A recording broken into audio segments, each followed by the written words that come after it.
Operation Gladio was a Cold War era NATO program that set up secret stay-behind armies across Europe. Now, it was originally intended, of course, to resist the Soviet invasion of these countries, but evidence later suggested, documents released a few decades ago, that these units carried out false flag attacks, political manipulation, basically terrorist attacks as false flag attacks, raising serious questions about Western covert operations. But this has largely been kept in the dark.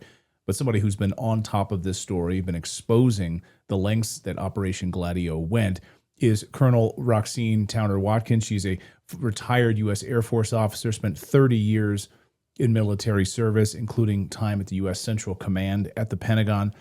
And she brings firsthand knowledge and insight into these intelligence operations because she's worked in so many areas of the Pentagon and the U.S. military, and sort of putting all of these pieces together about Operation Gladio.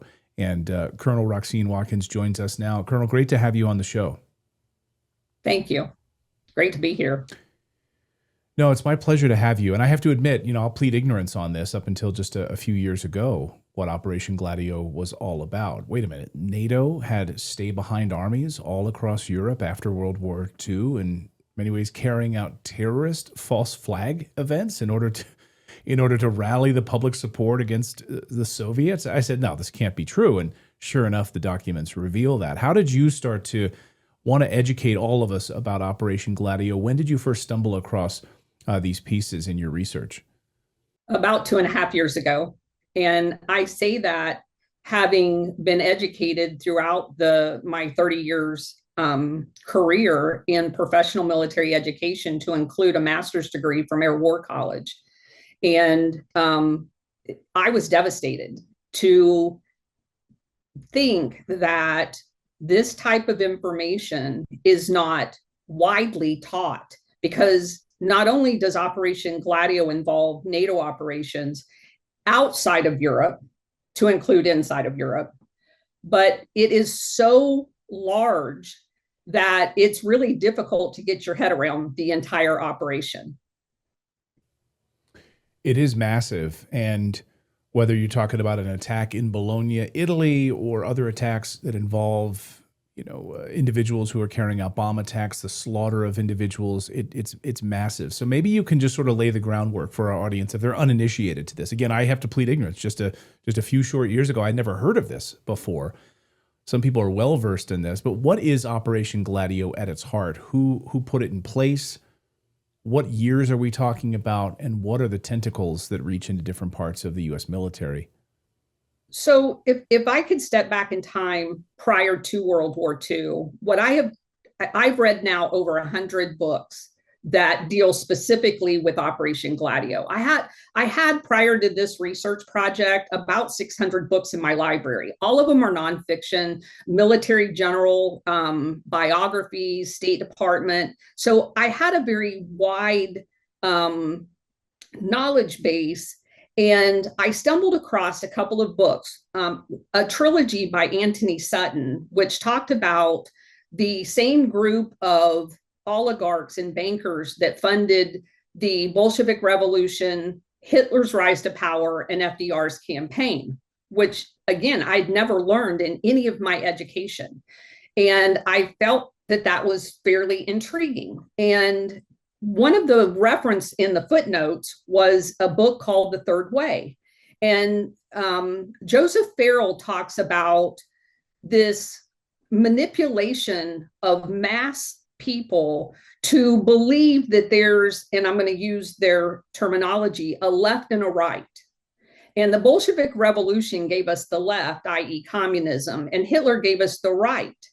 And those two power structures have been used to create a third way, which kind of pushed people all over the world into the proverbial cattle cars to their own slaughter.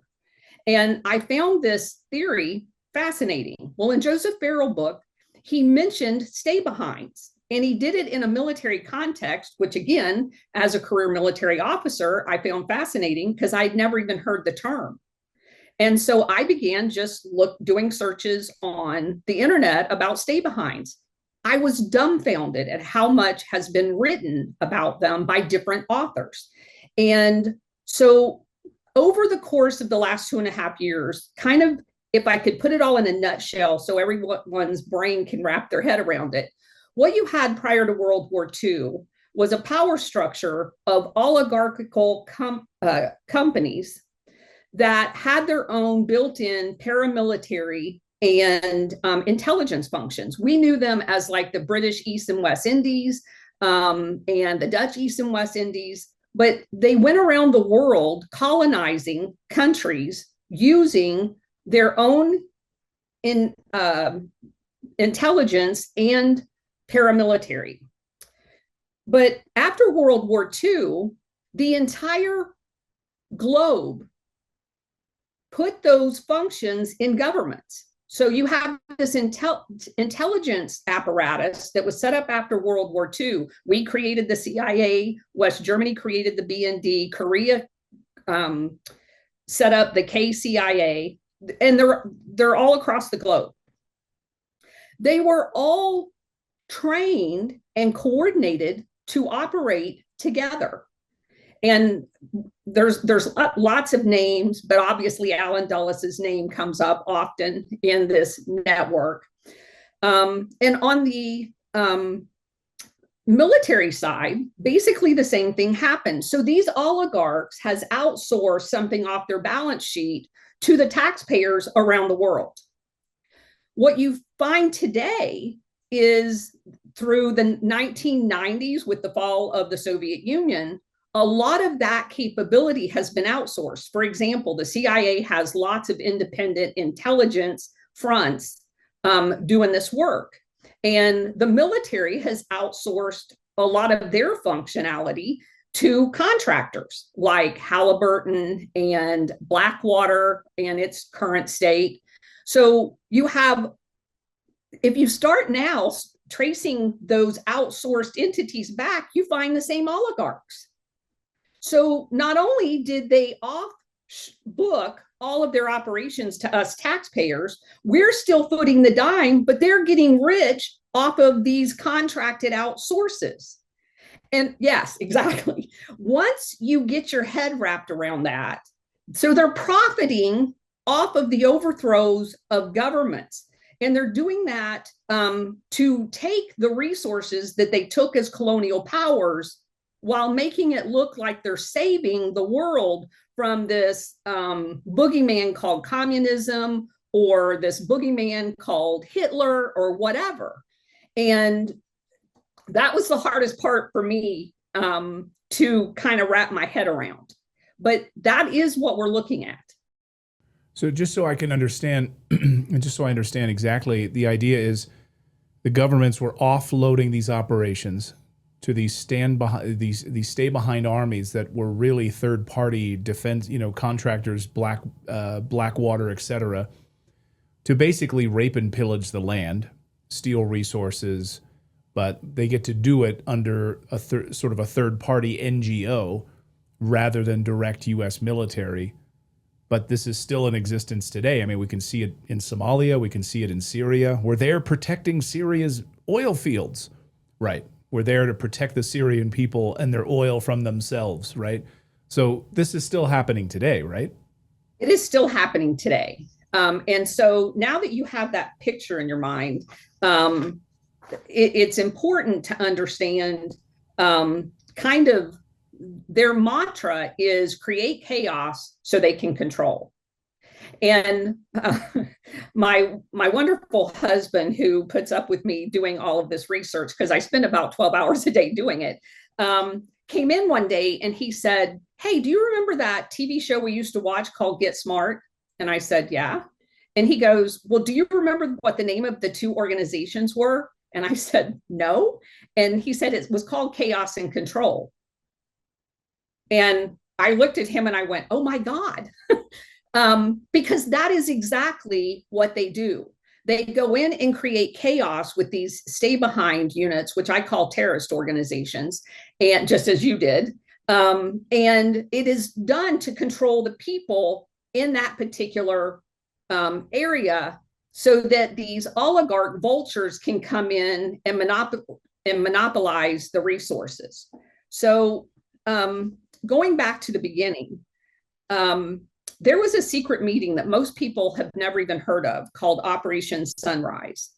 It was conducted before the World War II was even over. And the main players on the US side was Allen Dulles and a man by the name of Major General Lyman Lemonsker. And I like to tell the story. I like to tell the Operation Gladio story through the use of people, because the same people keep coming up over and over again. Please, can you, for our audience, if they're not familiar with Allen Dulles, can maybe you just briefly explain who he is?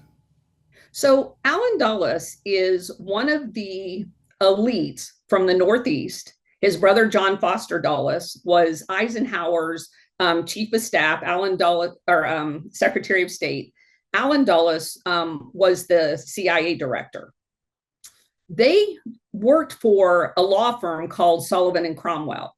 Sullivan and Cromwell's famous clients were many of these oligarchs that I'm talking about. Sullivan and Cromwell was instrumental in the United States taking over the rest of the building of the Panama Canal from France. There was some sleight of hands because we were actually in the middle of building a Nicaraguan canal, and this French company went bankrupt that was actually had the charter to build the Panama Canal. And through some sleight of hands, John Foster Dulles, on behalf of Sullivan and Cromwell, was deployed to Paris to kind of take up that mantra. He did some really, it's a long story, but it ended up with the United States taking over the rest of the building of the Panama Canal. And most people don't even know that it started off as a French project. And they used French colonial slaves from Africa to do the work for the first 40% of the Panama Canal. And Allen Dulles also worked at this same law firm. So they represent the interests of these oligarchs. Now think about that for a second.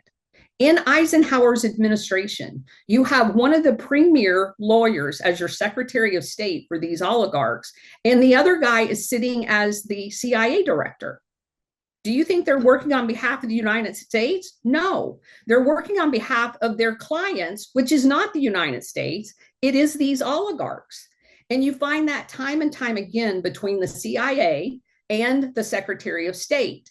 You have, I think it's like 9, either number 2 or number 1 at the Secretary of State that are from the Skull and Bones Secret Society at Yale. They go to Groton, a grooming school. They go to Yale. Then they end up at Harvard Law. And then they go into the government. They don't work for us. They work for these oligarchs. The same Skull and Bones, of course, that George W. Bush was a part of, John Kerry was a part of, this secret society. And where did John Kerry end up? At the Secretary of State. Where did George H.W. Bush end up? At the CIA. Right. And George W. Bush, who was also a member, president of the United States. So it's a pattern that keeps repeating itself. So how widespread then would you say were Gladio's stay behind networks across NATO, like in NATO countries, and how involved was the U.S. in their coordination? So we think of NATO after World War II, all across Europe, these armies sort of set up and structured. How involved was the U.S. in this disbursement, and how widespread was it? What are we talking, thousands of people? You're talking tens of thousands of people, if not hundreds of thousands of people. So let me go back to Operation Sunrise, because it's critical people understand why we ratline Nazis out of Germany. It wasn't just because of Operation Paperclip. They went all over the world, not just to the United States. This meeting with Allen Dulles and Lyman Lemonsker was with a particular Nazi general by the last name of Wolf. That's important because stay-behind units originally were called werewolf units in Germany under Hitler. In Turkey today, they're called gray wolf units. That is another common denominator. So these werewolf units, as Hitler pushed into the Soviet Union, they were set up in Ukraine, which we still see today, because the Ukrainian Nazi symbolism is directly related back to Bandera and Lebed and several other Nazis that were personally trained by Otto Skorzeny, who worked for both Reinhard Gehlen and General Wolf. So the seeds of what we're seeing in Ukraine today were bore out of these stay-behind units. So this sunrise was so important that basically Wolf bought his Gehlen and Otto Skorzeny's freedom out of the either not being prosecuted at Nuremberg because Wolf and Gehlen was not. Otto Skorzeny was stood trial, but he was found not guilty. Now, this is a guy who trained all of these stay-behind werewolf units in Nazi Germany.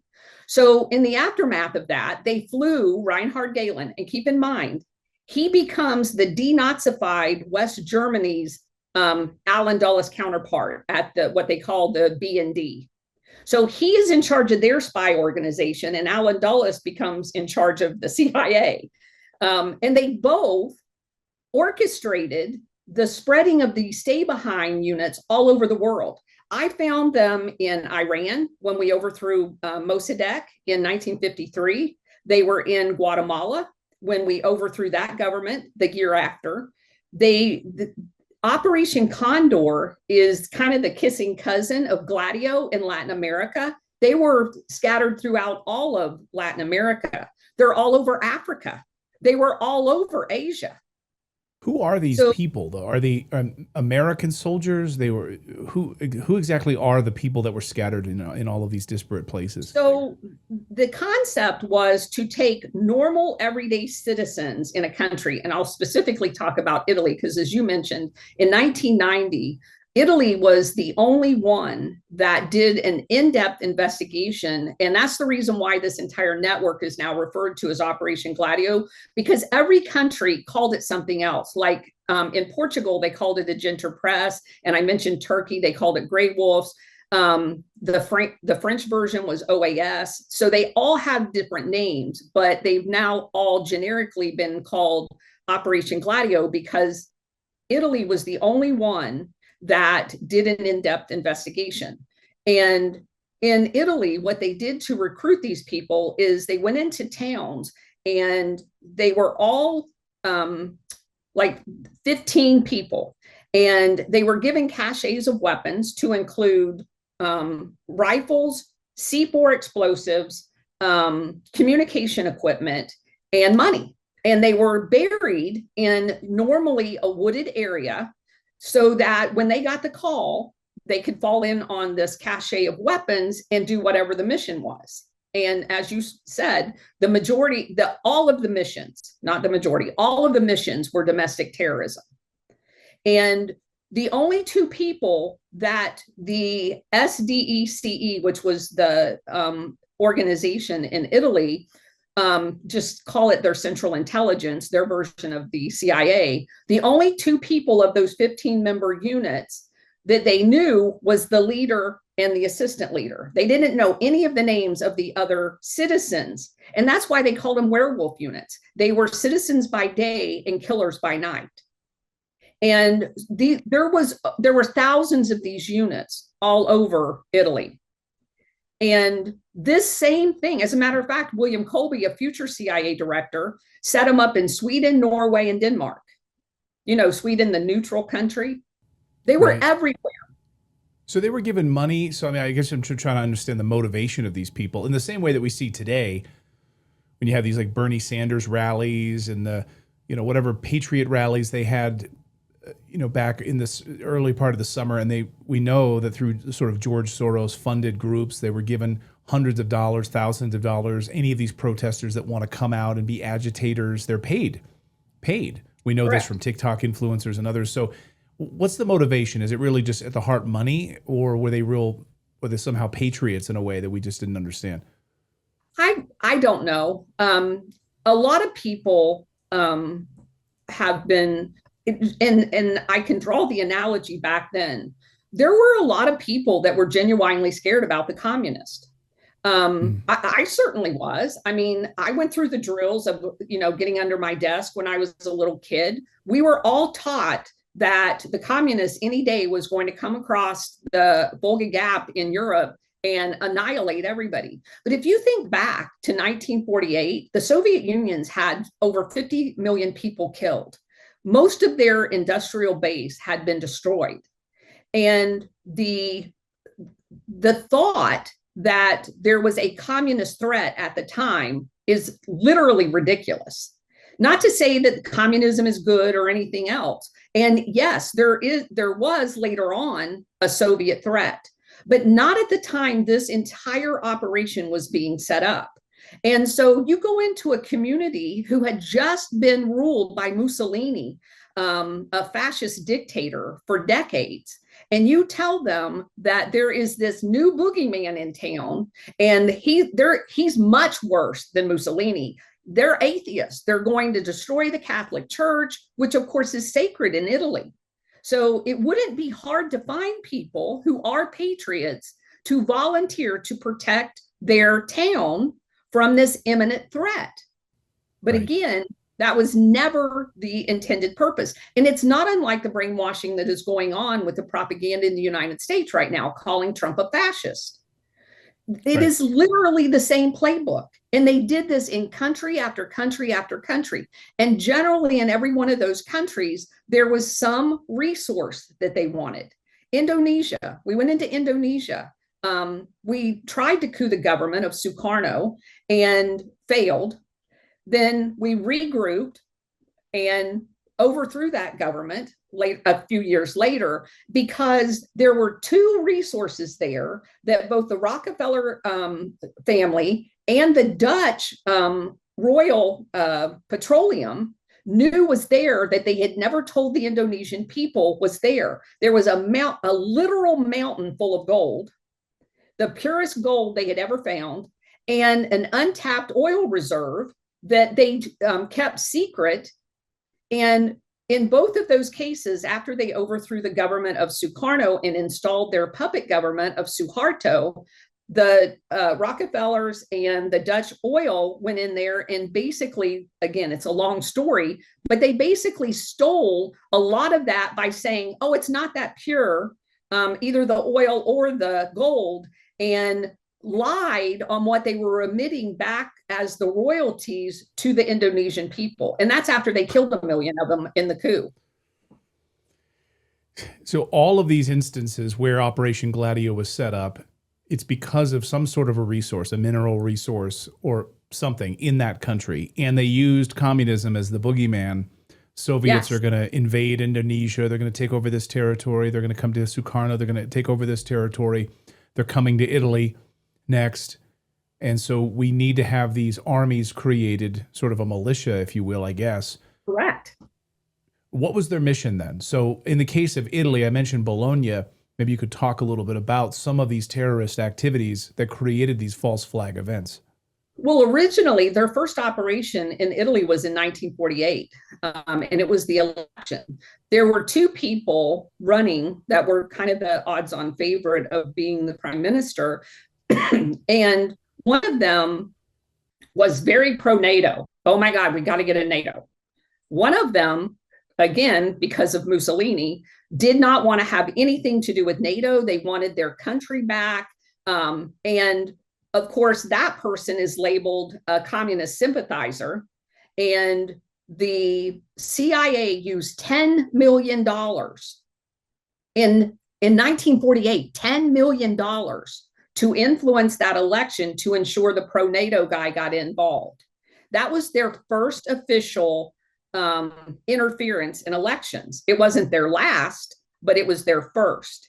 And that's the entire time that we've been talking about election interference. To me, it has been blatantly obvious, both with the 2016 election and the 2020 election, that the CIA is behind both of them. If you look at where Gina Haspel was as the London CIA station chief with the creation of the Steele dossier, they are still intimately involved in election interference all around the world. So would you say Operation Gladio is still alive and well today, just under a different name? 100%. That's why I think it's critical that people understand not only it and how it functioned early on with, and let's go back to Lyman Lemonsker, because with the JFK files, you don't hear anyone talking about this. But now that you understand the massive scope of Operation Gladio, Lyman Lemonsker was General Eisenhower in Europe's chief of logistics. What's that mean? Logistics in the military means that's the guy that's critical to get supplies where they're needed. So who would have been getting all of the weapons in Europe that now that the war's over, to these caches of weapons for Operation Gladio? It would have been General Lyman Lemonsker. That's why he's at this meeting, in order to not only understand where all of the caches are that the Nazis set up, but they're planning to put them all over Europe. So he's the logistics guy. And he's the guy that goes with Alan Dulles to this meeting? Well, of course he is. Now, where's the next time that we come to Lyman Lemonsker? Well, he ends up becoming a 4-star general, and he's the chairman of the Joint Chiefs of Staff when JFK gets into office. Lyman Lemonsker knows all about Operation Gladio. He's the author of Operations Northwood. Do you know what that is? I do, but can you educate our audience on this? Operation Northwood was a document that is declassified, several pages. And what it does is it is a laundry list of terrorist operations to be conducted inside the United States, killing American citizens and blaming Castro.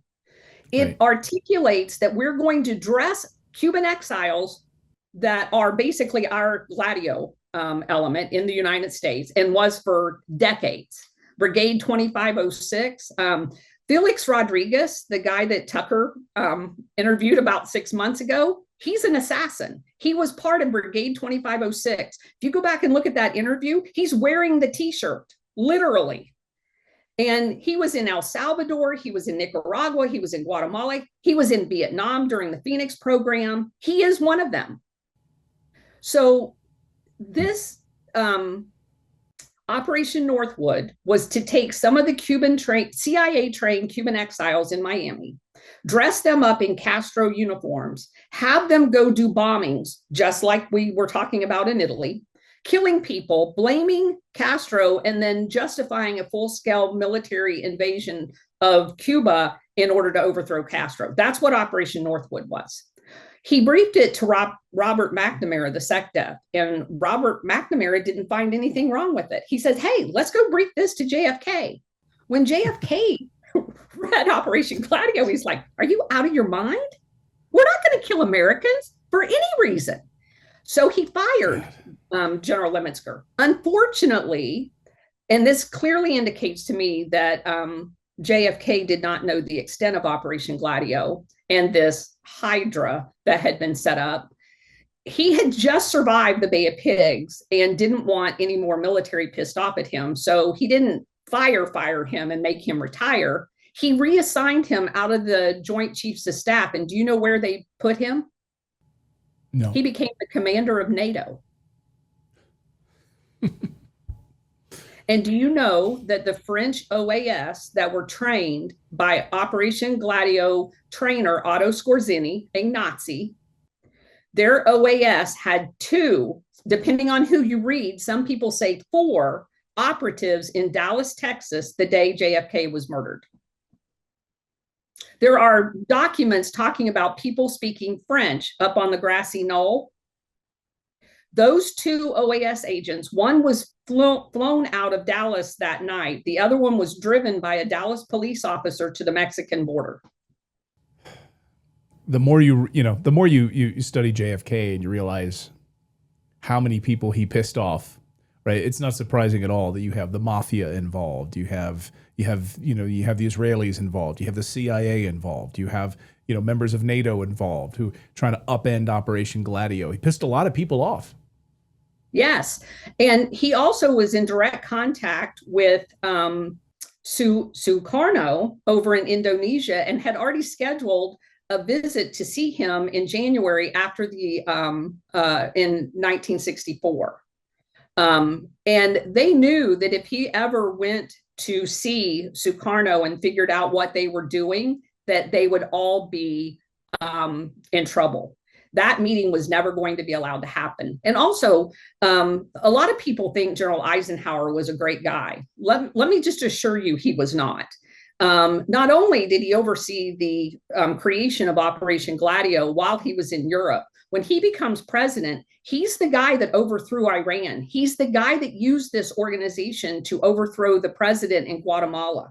And what was the issue in Guatemala? Bananas.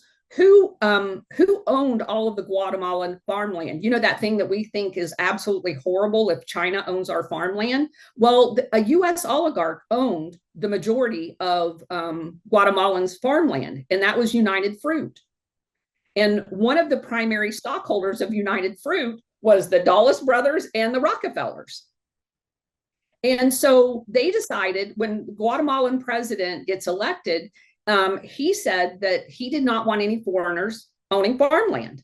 Imagine that. Right. And exactly, the irony of everything that's happening right now just blows my mind. Because what's happening in America today is what we, not we, you and I, but our government has done on behalf of these oligarchs all over the world. So what do? They planned PB Success, which was the name of the operation, to overthrow the Guatemalan president. And that was General Eisenhower. Also, one of the very last things he did was issue a findings, which is what is called when you order the assassination of a foreign head of state, to kill Patrice Lumumba. They killed Patrice Lumumba 3 days before JFK came into office. JFK was in office for at least 3 weeks before he knew that his CIA was complicit in killing Lumumba. He didn't even know he was dead because they had kidnapped him. And how did they do that? What was the lead up to that? Well, they basically, of course, the Congo had uranium. They were the #1 supplier of uranium. Uranium obviously was very important at the time because of the atomic weapons. And because the Congo had just gotten its independence from being a colony of Belgium for 350 years, Patrice Lumumba, their first prime minister, had said, we do not want Belgium getting rich off of to continue to get rich off of our uranium. We want to deal directly with the United States. He flies to the United States, and the vice president will not meet him, Nixon. Eisenhower will not meet him. So he's stuck going to see the Secretary of State. And he tells the Secretary of State, I'll sell you 100% of our uranium, but I don't want Belgium profiting from it. They told him to pound sand. And he goes back and he says, okay, well, if you're not going to deal with me, I know now that I've made this very clear, and you made it very clear that you don't like my stance on this. The IMF is immediately turned off. The World Bank won't talk to him. So they economically strangle him. And he has only one option to get weapons for what he knows is going to come. The only person that at that point will answer his phone is the Soviet Union. What happens as soon as that phone call is made? They call him a communist. He's not a communist, but because they call him a communist, and Eisenhower, and it started with Truman actually, 10-2, a National Security Action Memorandum says, if you are labeled a communist, we have the right to kill you. And so Eisenhower issues a finding to kill Lumumba. And JFK didn't know about this? And you know, we all know that 4 months from the time you're a president-elect until you take office, that you are supposed to be being updated with intelligence briefings of what you're walking into. He knew nothing about it. Yeah, this Lumumba story we've covered this before on our show, and all of the secrecy around it, and not allowing JFK to be aware of this in the lead up to his presidency. This was carried out. I think there was some speculation that he did know about it, or he was somehow briefed on it, or whatever. But I've not seen anything conclusive on that. So You haven't either then, right? I have not seen anything that he was briefed on it. I have seen statements from CIA officers that says he was not. So that's just one example. We have Guatemala as another example. We have Italy as another example. How many people do you think have been killed? Do we have a number of how many people were millions at the hands of these NATO stay-behind armies? Not directly. Because of the overthrows of these governments, like in Indonesia, 1 million people ended up dying. We destabilized Cambodia. The Pol Pot coming to power was a direct result of a CIA instigated coup. We had people there training in Cambodia. We had people training in Laos. We had people training in one of the most devastating parts of all of this is how much of our federal government was infected with it. You mentioned earlier USAID. USAID had an office called the Office of Public Safety. The Office of Public Safety is one of those things that once you start researching it, your mind just explodes. They recruited former cops from all over the United States, and they trained them to go into these countries that they were going to destabilize, to train national police forces. This is how they did Mossadegh. After Mossadegh, they had stay-behinds in southern Iran leading up to the overthrow of Mossadegh. I didn't know that until last week. I had never found any trace of stay-behinds in Iran, although I researched Iran extensively until literally last week. They had there was a military advisory group down there. The CIA was down there. And they also used, after they overthrew Mossadegh, they set up under the guise of USAID, Office of Public Safety, what a weird name, General Norman Schwarzkopf Sr., Desert Storm guy's dad. Yeah. He created the Sabak. He trained the Sabak under the Office of Public Safety. The Sabak is a terrorist organization that basically kidnapped, tortured, and disappeared people that disagreed with the Shah. You will find the Office of Public Safety in like 50 or 60 different countries around the world. And every one of them was done after the CIA installs a dictator there. So this Office of Public Safety, is it under, what umbrella is it under? USAID. So it's under USAID, and have these recent changes to USAID and the disbanding of it, has that affected? It cut it off. The Office of Public Safety actually was done away with in 1974 because it came under intense scrutiny by Congress in the 1975, family jewels of the CIA investigations. No one was held accountable. As a matter of fact, when you go back and look, Operation Phoenix in Vietnam, which we know to be basically the same thing, it was torturing, kidnapping, and assassinating anyone that went against the puppet government that had been installed in the South.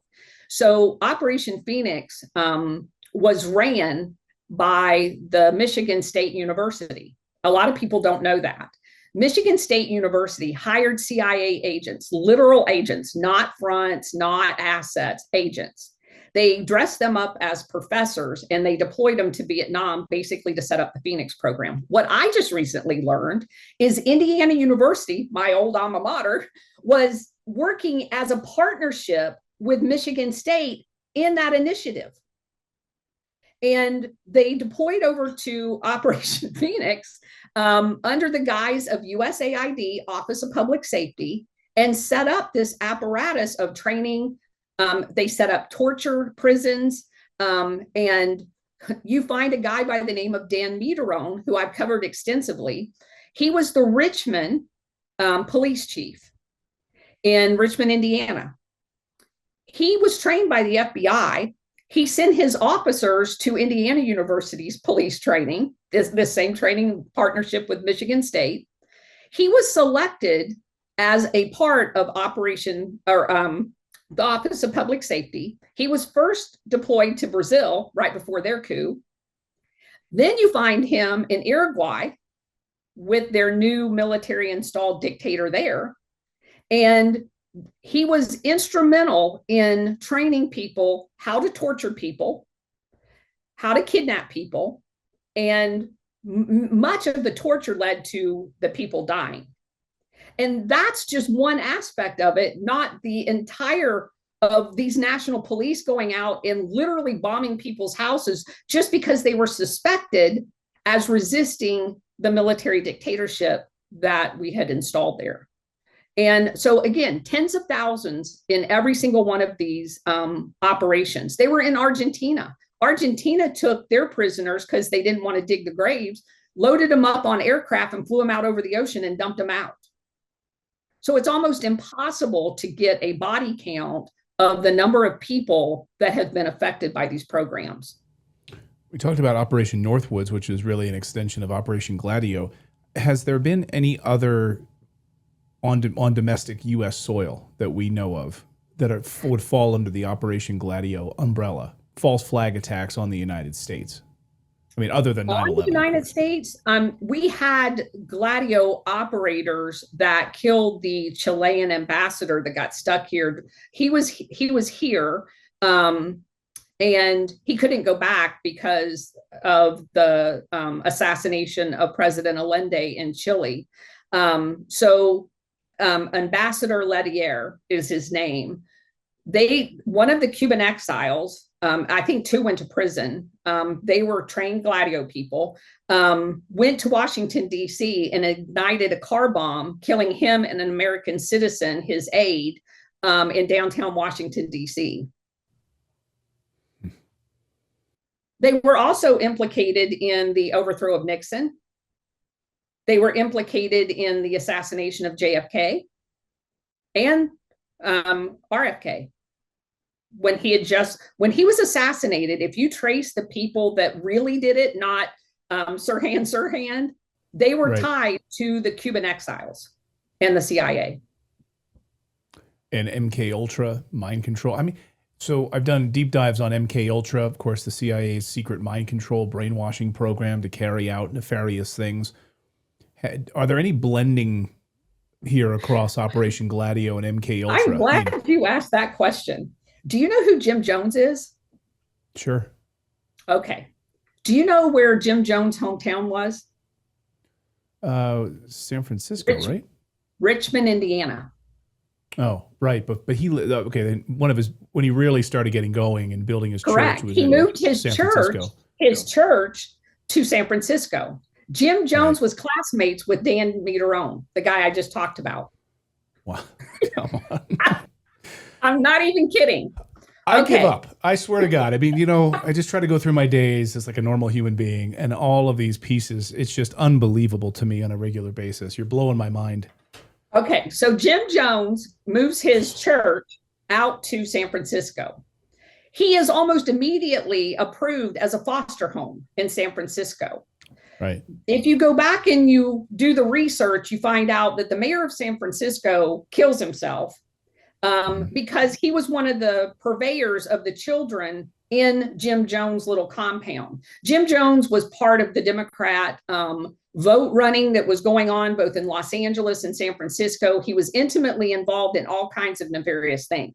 What I didn't know when I started looking into Jim Jones, but I don't have any concrete evidence that while in San Francisco, he was part of MK Ultra. I do have evidence of him being involved when he relocated to Guyana. Why did he relocate to Guyana? The reason he did is because Congressman Leo Ryan, the only active congressional member to ever be assassinated on duty, began an investigation into Jim Jones and the CIA in the operation that they were running out in San Francisco. And so Jim Jones, because the pressure is getting to him, he relocates his commune to Jonestown. Well, I had already came across evidence that Jonestown existed long before Jim Jones moved his church there. And it was used as a terrorist training camp for Operation Condor in Latin America. So he had ships. He was going from Brazil to Guyana with weapons. They were using them against Venezuela in order to protect who? Rockefeller's oil interest in Venezuela. So anybody in Venezuela that became a problem was taken out, launched from Jim Jones, Jonestown in Guyana. So all these people show up, and if you go back and you read the autopsy of the local Guyanan coroner, you find out that none of those people were poisoned with cyanide. They all had injection sites at the base of their neck. If you read Colonel Purdy's book, you find out that the body bags for those people were ordered the day before the massacre even happened to the Joint Chiefs of Staff to fly the body bags in. And despite having flown the body bags in, they were left out for 2 weeks so no one could see any of the evidence, because it was 100 and some degrees there, and their bodies began to decomposing. And so a person that had been working for Jim Jones before all of the massacre happened had said that they were a whistleblower and got Leo Ryan to fly to Guyana because they were going to reveal all of the nefarious things that he had alleged already. And he's assassinated when he lands on the tarmac.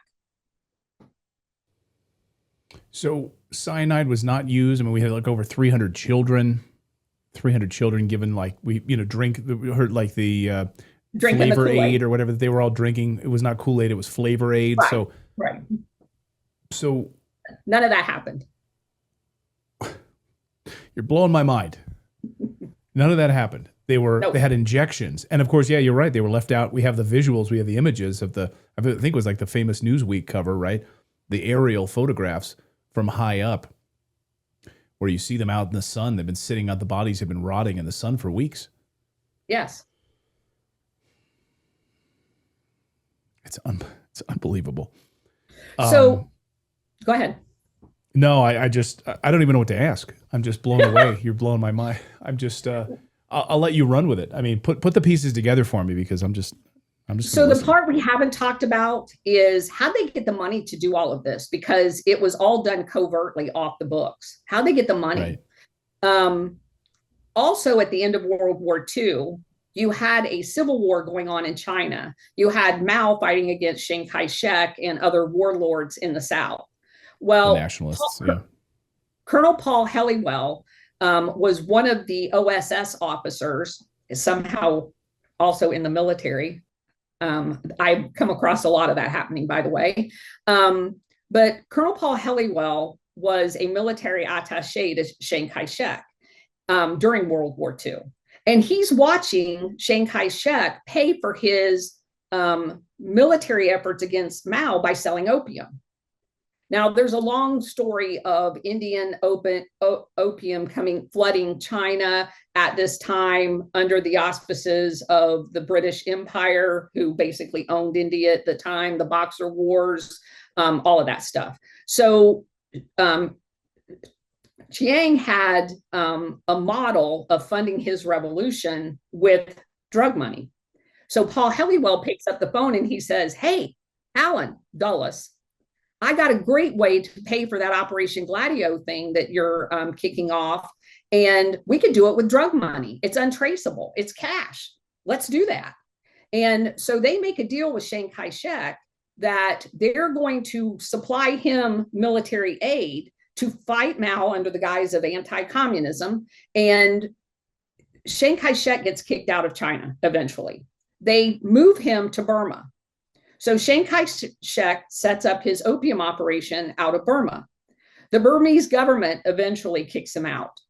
So there's this tiny little island over here called Formosa. We now call it Taiwan.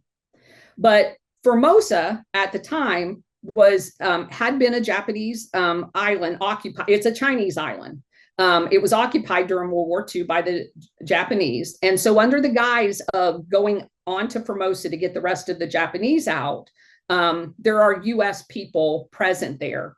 Well, they move Chiang Kai-shek and his KMT army of drug smugglers over to Formosa.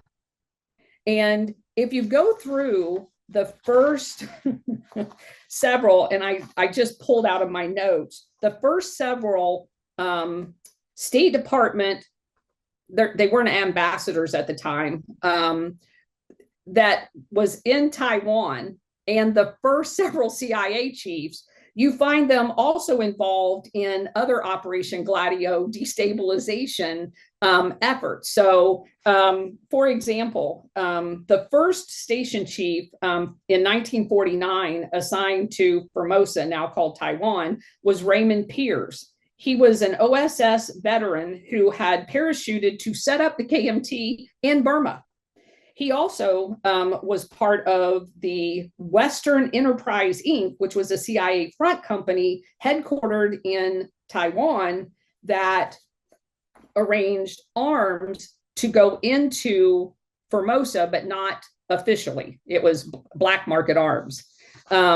He also moved on to work with radio nets, opium financed weapon drops, and other activity, because I didn't know until I started doing this research that Taiwan wasn't just one island, it's 7. And the KMT was set up on all of those islands to launch after World War II and after they kicked Chiang Kai-shek out, to launch military operations into China to destabilize it. We also, one of the former ambassadors was involved in the destabilization of Tibet. And again, until I did this research, I didn't know that we had an entire contingent of stay-behind units in Tibet. So what we did was we took Tibetans, we flew them into Colorado to an abandoned World War II base, taught them how to be terrorists, and then took them back out to Tibet for them to launch attacks internal to China as well. We did the same thing with the Uyghurs, by the way. We used Nepal for that.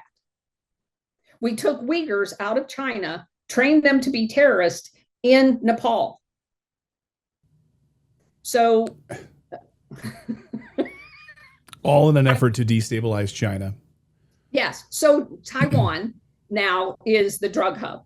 So Chiang Kai-shek, he immediately implements martial law for the next 40 years. Taiwan, up until Richard Nixon actually recognizes China, going into the early 80s, Taiwan was under a dictatorship, under martial law. They were not a democracy at all. Chiang Kai-shek, his son, and one other guy were the rulers, the dictators in Taiwan. So it is not a coincidence that in the immediate aftermath of having to recognize mainland China, and we can no longer call Taiwan the Republic of China because they're not, that Intel, another one of those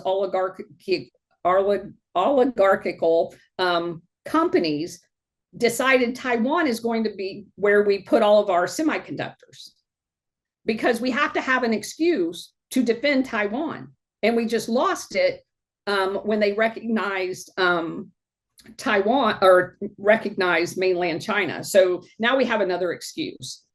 But you can't overstate the importance of this drug network that was ran out of the Golden Triangle with Thailand, Vietnam, Laos, Cambodia, and that entire region, because they use the Vatican Bank to money launder all of the drug money. And that's another reason why Italy was critical to the exposure of Operation Gladio. The P2 Masonic Lodge was set up. Lucio Gelli was the guy that was running the P2 Lodge. That's how they met. They met under the guise of this Masonic Lodge. There was like 800 names eventually released that belonged to this P2 Masonic Lodge. And according to Vatican rules, you're not even allowed to be a Mason and be a Catholic. So how were all of these Catholics belonging to the Masonic Lodge? P2 also shows up in Operation Condor. Their subsidiary was in Argentina. And that's how they were able to coordinate. And it's not coincidental that when we lost the Golden Triangle, we moved to Afghanistan. That's when we went in the 1980s, because of course in the 70s we lost basically the control of Asia's drug market. So we go to Afghanistan, there's opium there. It's not a coincidence that in the year 2000, the Taliban had eradicated almost all of the opium. And the next year we have 9/11, and immediately we go back into Afghanistan because bin Laden just so happens to be in Afghanistan. And what happens to the opium production? It skyrockets right back. And Operation Condor created the ability, the control mechanisms to move a lot of the drug apparatus to Latin America. That's why Colombia has been so important to the drug networking into the United States. So they set up all kinds of banks, the Bank of Commerce, Credit and Commerce International, BCCI, Castle Bank. Paul Helliwell actually set that bank up in the Caribbean. And Nugent Hand was set up in Australia. Those banks, in conjunction with the Vatican, was the money laundering apparatus to facilitate this entire network. Do you think anyone in the Trump administration is as fully versed on this as you and is actively trying to eradicate this? Or is deep state forces so entrenched that this is perpetuating at a much larger level than even we knew about in the 1940s and 50s? So I have to believe, if they don't know all of what I know, they know a lot of what I know, because they wouldn't have gone after USAID the way they did. Because a lot of the the facilitation of this has moved into USAID. USAID is a CIA front. Mm-hmm. The interaction between those two, both in personnel and in mission, is intrinsically linked. How so? Well, for example, the Office of Public Safety. I'm reviewing a book right now called Hidden Terrors by A.J. Landguth. That book illustrates that the Office of Public Safety actually had CIA agents working in it. And that's under USAID. That is just one. The Office of Transition Initiatives is another one that had CIA embedded in it. It functions as a CIA front. How much of this is still left? Because we know some of it has been rolled into the State Department under Marco Rubio. A lot of it has been cut off, these people packing their boxes up and leaving. But how much of you think this operation might have been rolled into the State Department, which in many ways is as equally nefarious as the CIA? Well, as my research has shown, ambassador after ambassador, they specifically move particular ambassadors to locations that they are going to destabilize with CIA and USAID operations. You find the same ambassadors showing up all the time. One of the most intriguing guys that I ran across that I had never heard about before was William Pauly. William Pauly was supposedly this multi-millionaire businessman living in South Florida. Pauly Island in South Carolina is actually named after his family, the very wealthy family. And he ends up becoming an ambassador. He was the Assistant Secretary of State at one point. Him and Paul Helliwell were very good friends. And he owned the franchise of Curtiss Aircraft in Southeast Asia. So he's the guy that literally gave Chiang Kai-shek all of his aircraft. They set up Sea Supply together to give him a navy. And he owned the bus system and several large sugar plantations in Cuba. He used his personal yacht to take a group of Cuban exiles to Cuba for a land invasion. He's an ambassador out of the State Department. He also worked on the Guatemalan coup with a guy by the name of Tommy the Corcoran, who is CIA. He also was an executive at Pan Am, and Pan Am was oftentimes used for cargo shipments for the CIA. So when you start researching these people, they go in and out of the oligarch class into the State Department and back in order to ensure their vested interests are what we're after and not the interest of the United States as a country. Right. Oh, clearly. But yeah, he's fascinated. He's mentioned in a book called The Legacy of Ashes.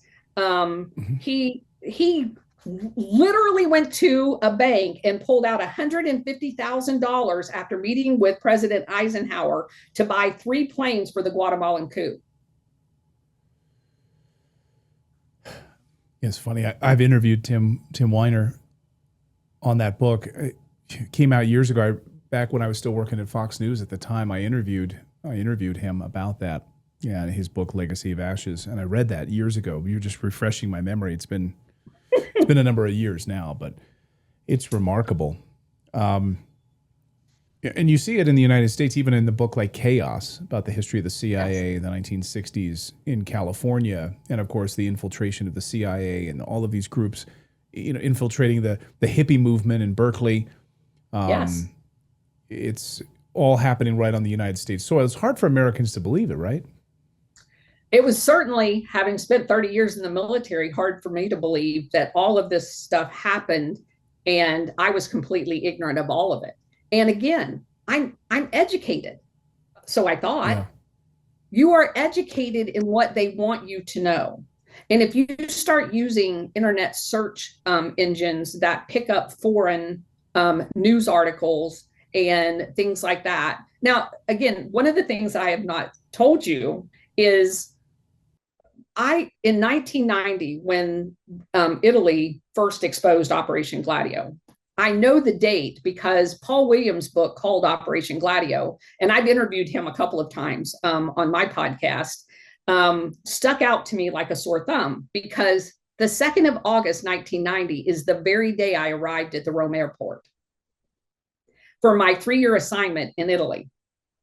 So I'm reading his book a couple of years ago, and I'm like, 2 August 1990.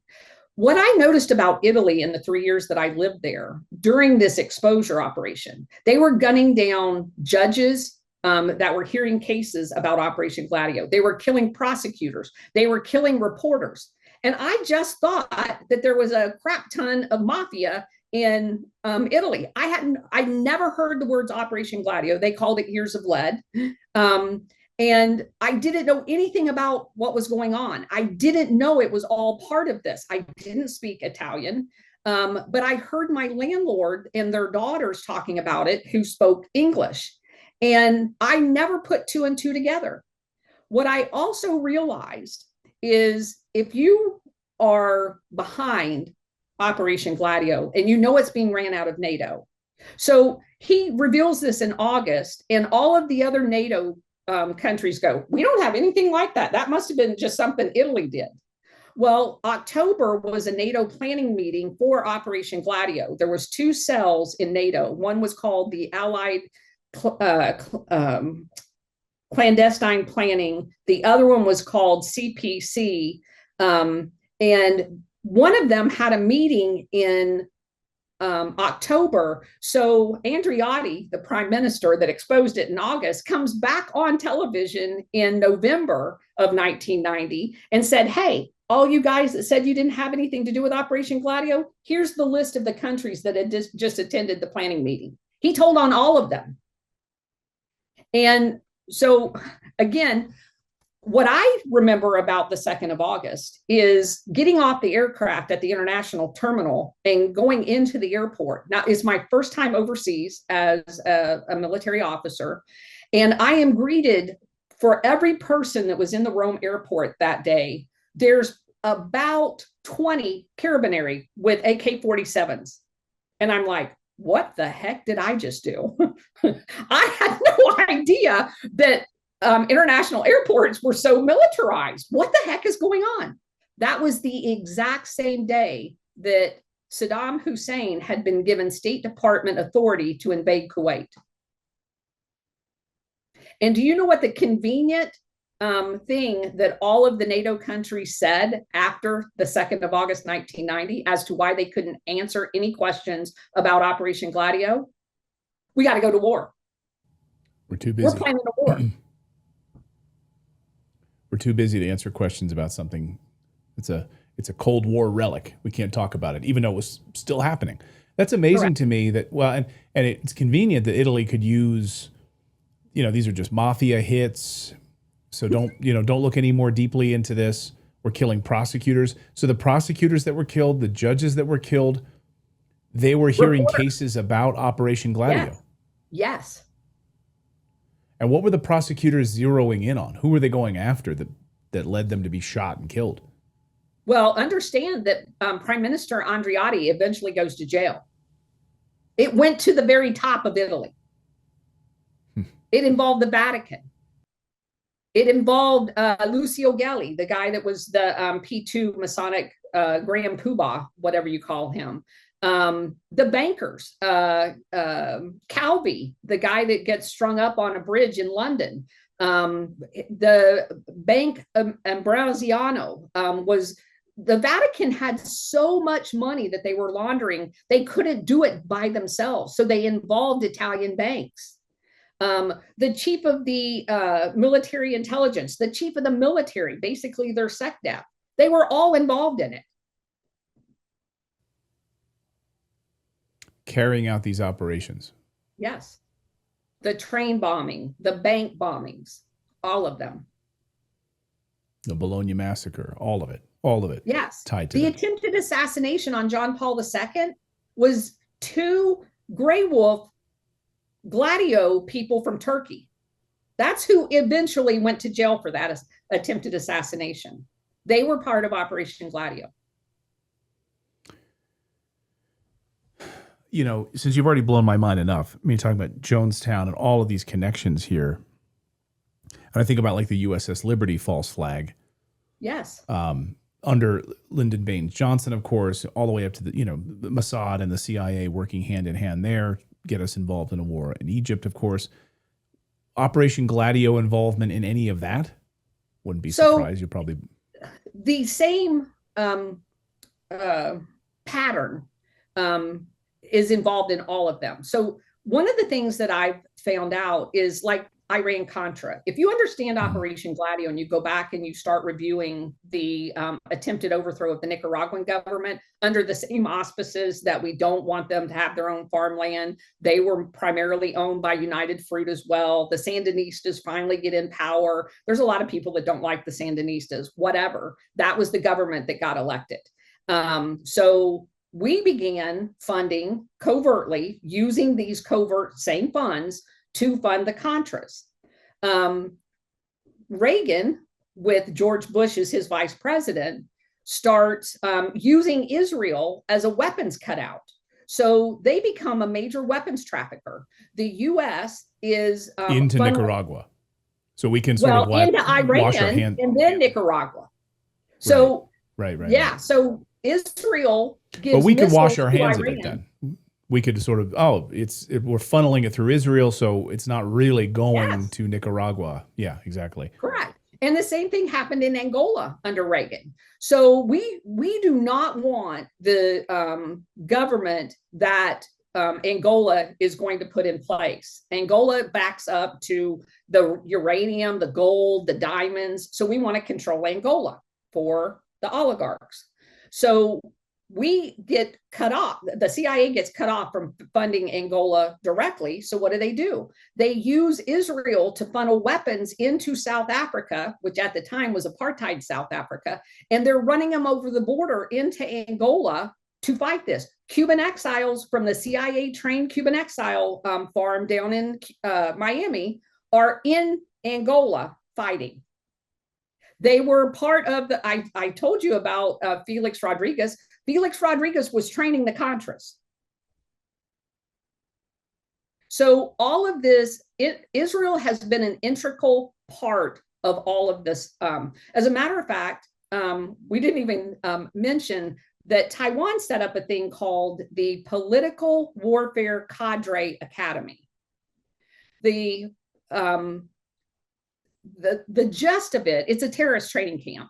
The gist of it was, though, that all of these national police organizations and these death squads that we were setting up covertly in Latin America, all they had to do was call themselves a political party And in the US press, we'll just say if you attack the death squads that you're attacking democracy. I would argue a lot of the Democrat parties like that today in America, but it literally was a curriculum set up at a academy in Taiwan to teach these people. And if you go back and just do a search of how many of the School of Americas, which was set up in Panama, it eventually moves to Fort Benning, were graduates. They all end up in the National Police Force in Latin America. How many of those people ended up in the Political Warfare Academy? A crap ton of them did. And if you go and look at the countries that still have political ties to Taiwan officially, the majority of them are all in Latin America because of that. And so again, it just keeps, it's an onion, and the more you unpeel, the bigger you understand this operation has like enveloped the entire world, cross continents, cross regional hemispheres, and it was held together through this post-World War II intelligence network. So I guess I'll get you out of here on this. I could spend all afternoon talking about it, but how much of this is still in operation today? I don't have any way of knowing that. What I look for today is patterns based on their past operations. I would say all of the 2020 Summer of Love was part of this operation. It is exactly the election interference in 2016, all directly ties to the CIA and the model that they set up when they destabilized Chile during Linde's initial presidential run and then afterwards. So there are patterns of it happening in the United States. The infiltration of all of these illegal aliens into the United States, it provides the perfect cover, whether or not, and we know a lot of them are criminals, but whether or not they're actually Gladio cells doesn't matter, because they will be blamed for it and the real Gladio cells will not. So do I believe that they were up to nefarious things? Absolutely, because this is a very similar pattern to destabilization of other countries. Well, Colonel, you've blown my mind on all of this. Where can people learn more about your work, research in all of this? Again, I'd love to have you back. We can do more deep dives on this, but I think this was a good primer for people to understand Operation Gladio. So primarily, if you go to my X account, one of my researchers, assistants, Bridget, has created a pinned post that has, I do a 4 o'clock show where we read, we do book reviews on X in Spaces every day. I'm at Colonel spelled out Towner on X, TOWNER. And that pinned post has links to everything. The Rumble channel, my interviews with Paul Williams are over there, the guy that wrote Operation Gladio, the book. And my Rumble channel is called The Colonel's Corner. And there are hundreds of hours of research. I also do a Wednesday night show with Alpha Warrior. It's called the Alpha Warrior Show on Rumble. And we started at a primer to Operation Gladio over a year ago. And every Wednesday night at 9:30, we have a show. I just did the deep dive into Obama and the family CIA ties to not just his mom and dad, but his grandmother and grandfather in a 2-part series there. So I'm all about the CIA at this point. Oh, wonderful. Well, we'll link it up in the description below, and so people can look and follow your work. Colonel, great to have you here on the show. Thank you for this. Thank you for your incredible research and sharing it with our audience. We really appreciate it. Thank you for the invitation to be here. I'm honored.